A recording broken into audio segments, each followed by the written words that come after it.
hello, good morning, good afternoon, good evening, wherever you are in the world. This is Coach Tiffany Parra, Editor-in-Chief of Phoenix Fitness Fanatics Magazine, elevating your mind, body, and spirits. Today, we have our Authors Network Spotlight with one of our amazing contributing writers. I'm going to just bring her on in. You guys may have seen her on some of the previous shows. Hey, what's going on? Hello. How are you? I'm so excited to have you on the Authors Network show to share a little bit about your book and about your brilliance. So please, for those who have not met you before, please share who you are, where you're from, a little bit about what you do, Ebi.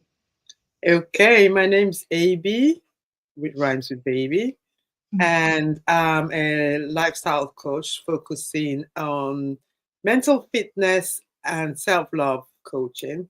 So I work with clients to build their confidence and work out their limiting beliefs to help them gain the confidence to empower themselves to choose the path they want to go on successfully.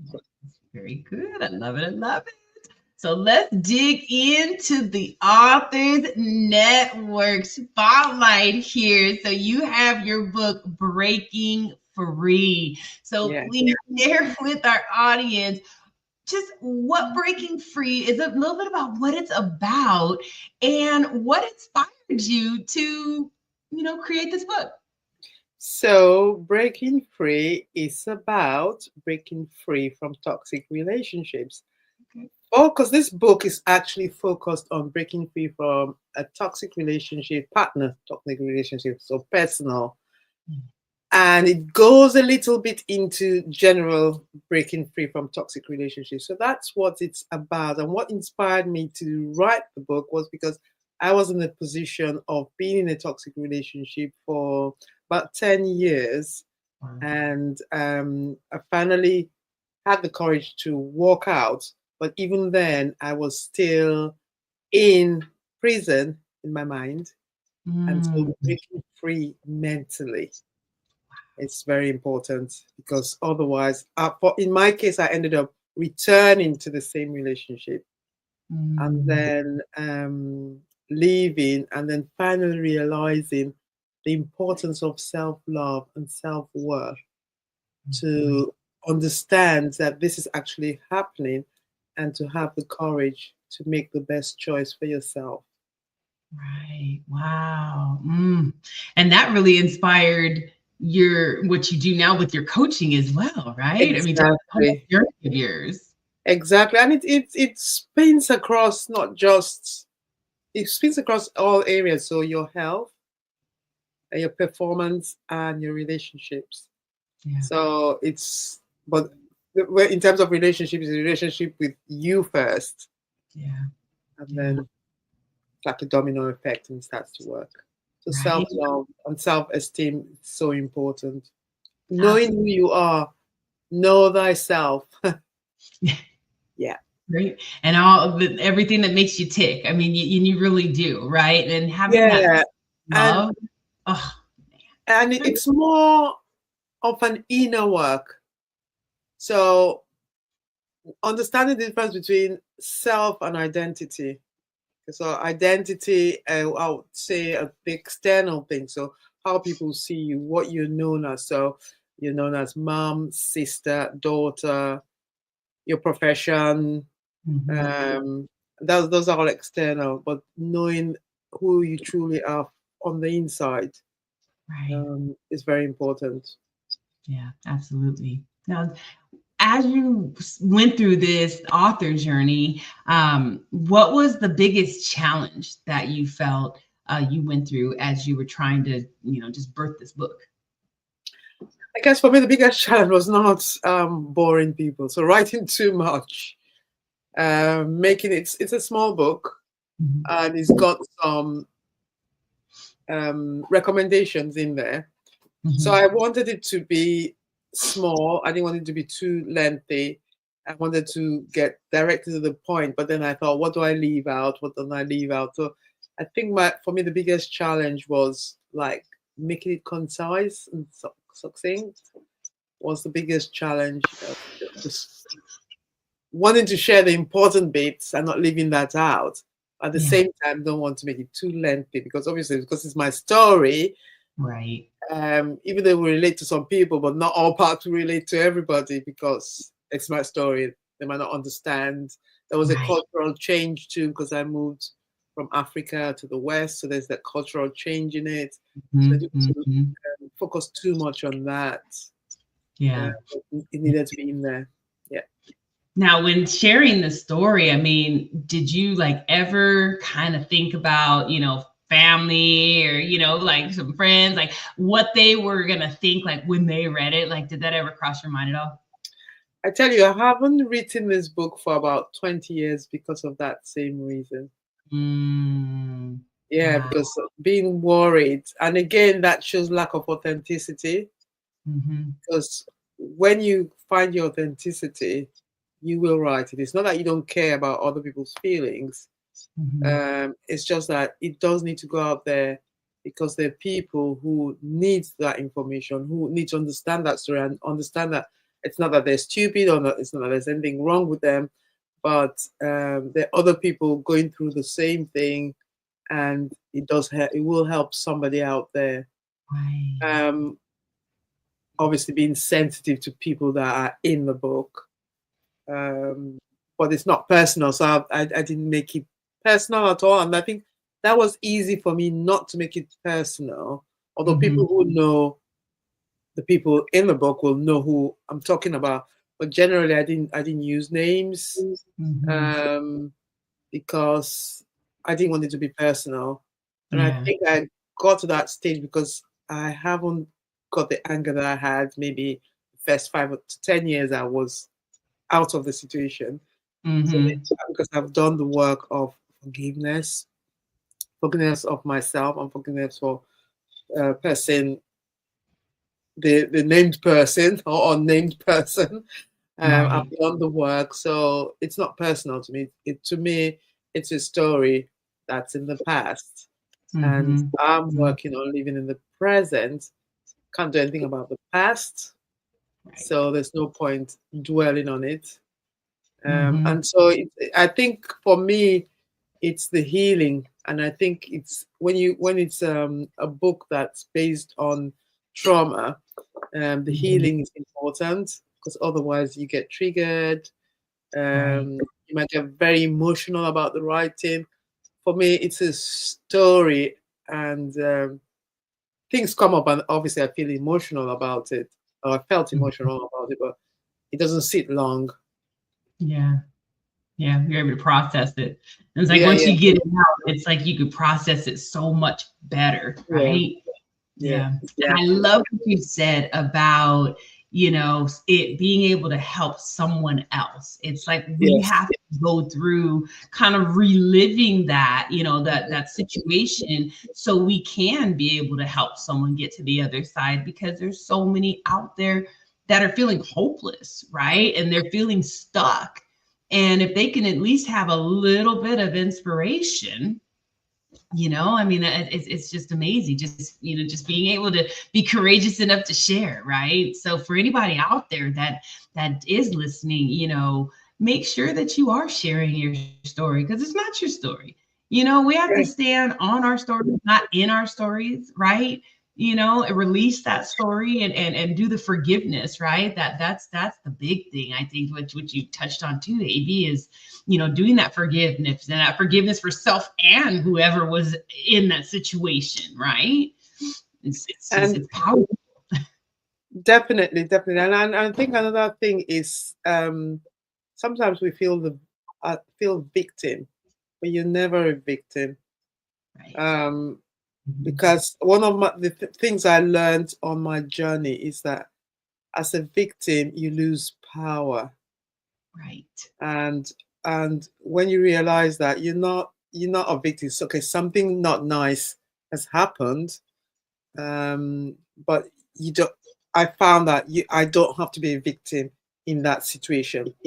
You know, I have to Right. take responsibility, and I'm not saying I'm taking away responsibility from the person, the perpetrator. But what I'm saying is that I accepted it, And that was Mm-hmm. my choice. Okay, I might have been scared at the time, but why was I scared?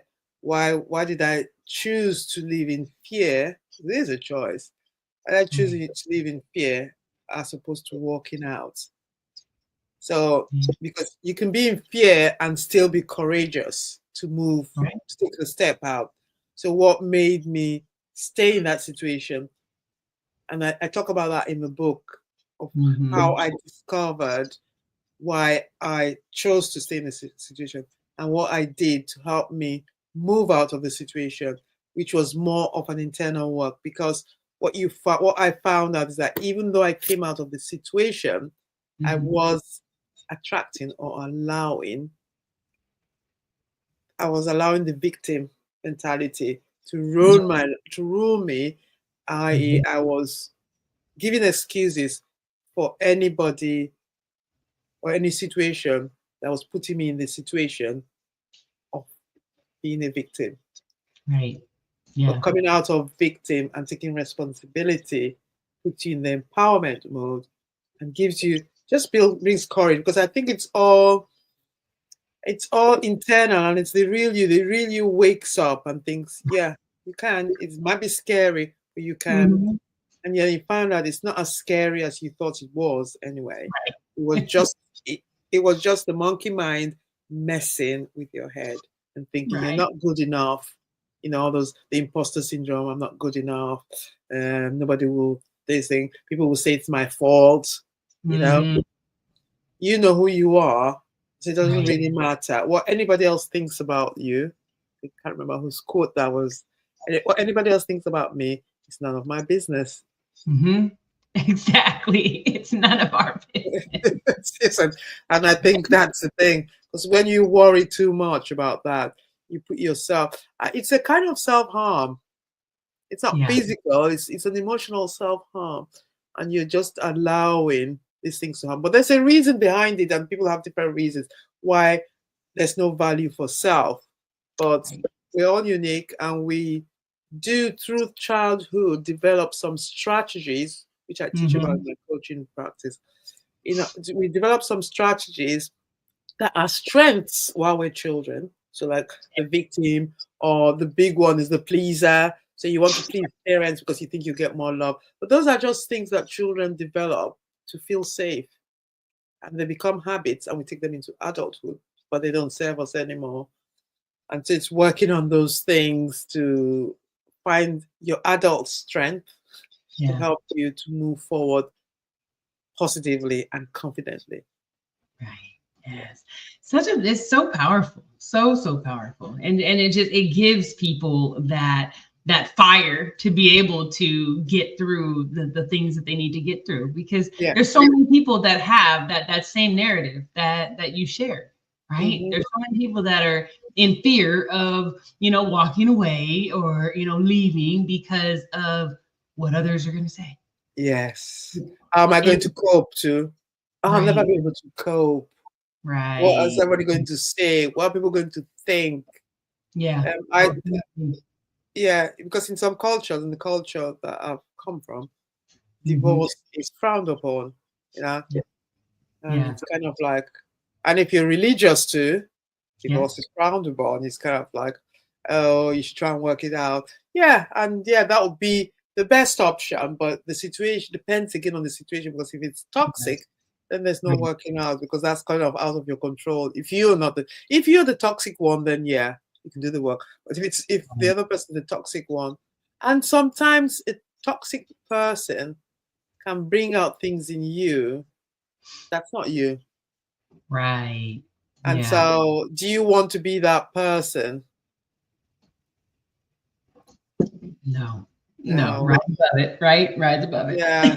And sometimes you get I worked for a while with people living with dementia, Okay. and when you meet them, you see the ones that had a positive outlook when they were young, and the ones Mm-hmm. with the negative, because it comes out in there, because they can't remember a lot of stuff, and the prefrontal cortex doesn't work very well. There's no Mm-hmm. filter.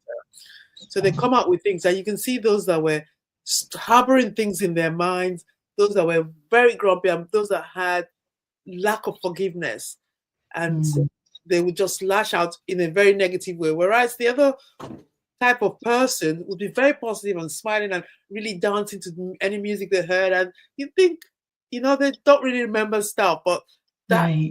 that comes out, and it's like, Mm, yeah, it's sad to see that somebody's lived their whole life being angry because because they're worried about what people will say. They stay in a situation that changes them to be what they don't really, what they're not really. yeah. You know. Yeah. Wow. So for people that are out there that, want to share their story, right? They're on the verge of just they got to get it out because it is so healing when you get it out, just getting that release. I mean, it's so good for, the mind, it's good for the body. You feel that just, weight off your shoulders, you feel lighter. And it like livens up the spirit, So, for somebody that's really just kind of thinking hard about, writing their story, what's some words of wisdom, some words of encouragement that you can maybe give them to get them to the other side so they can, share their brilliance? Just start writing. Just start putting it down on paper. Just start all typing. Just start writing, and just do it, because the journey is also part of the healing. And as you start to write, you start to think, oh, yeah, I can do this. And you try different things out on yourself, and they might work and they might not work, but it's all an opportunity for growth. So just start writing, because you might think, oh, I can't help anybody, but you think that they're people maybe 5 years prior to, so where you were 5 to 10 years ago. There's some people that are there now, and you're 10 years ahead. So, and you've got all this experience now and all these things that work. So you can give them the information you have now to those Mhm. people that are where you were 10 years ago. Yes. Oh, I love it. I love Yeah, so it. that's really good, because there's always people. It's funny how the world is, because it's, no matter where you are in the world, it's all the same story. We're all the same. It's all the same issues, but it is.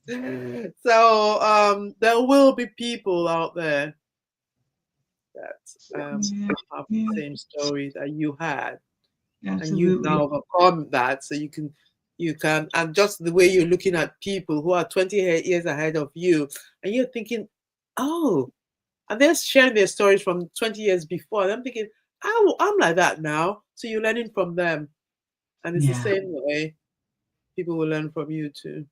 It's like we're absolutely. going around in one big circle. Right?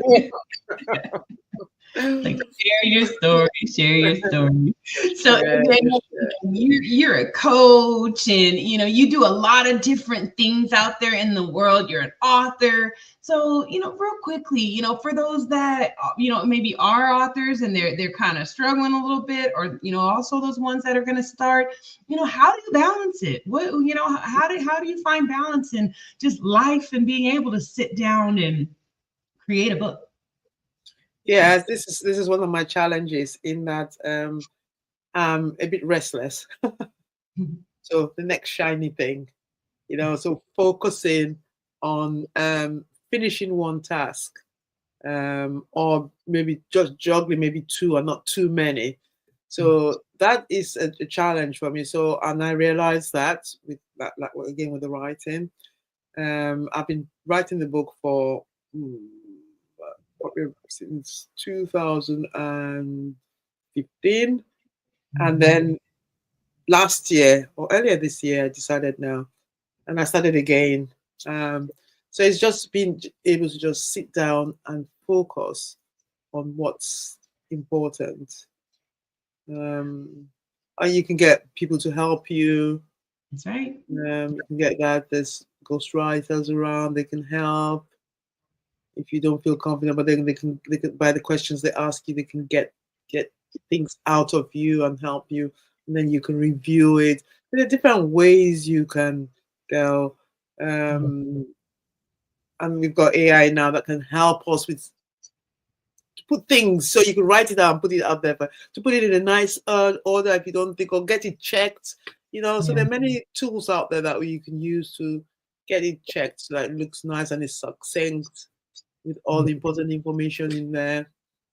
There are many ways around that can help. There's a lot of resources around that can help. But just start putting your thoughts down. Yeah. Now just get it out. There's editors out there. I mean, if you do a brain dump, you can give it to an editor, and an editor can help you make some serious sense out of it. Oh my goodness. Well, Amy, I tell you, I just absolutely adore you. I love having you in the Phoenix Fitness Fanatics family. Congratulations on having a book out there and being a published author. Everyone, definitely grab Breaking Free. If you want to get a copy of Breaking Free, you can purchase it. We just put it on the ticker there. And you can purchase either the ebook. We've got the ebook or the paperback there. So you can go to Amazon and get either one of those, depending on if you are a Kindle lover or if you like those paperbacks in your hand, which I love having those paperbacks in my hands. I can flip through them. I can have my tea and just really make that reader's experience. So if you all want to hear some other things from Ebi, you can also check her out on the Phoenix Fitness Fanatics platform in the magazine. She does a monthly contribution as one of our contributing writers. So definitely check her out and subscribe. Go to Phoenix Fitness Fanatics Mag 2021.com and you can get your annual subscription there. So Ebi, I want to thank you once again for joining us, sharing about your book. Everyone, thank you so much for joining us today, and we'll definitely see you next time. We're going to close out with one of our favorite partners, and we'll see you next time. Take care, everybody. Thank you. Take care. Bye, everyone. Bye.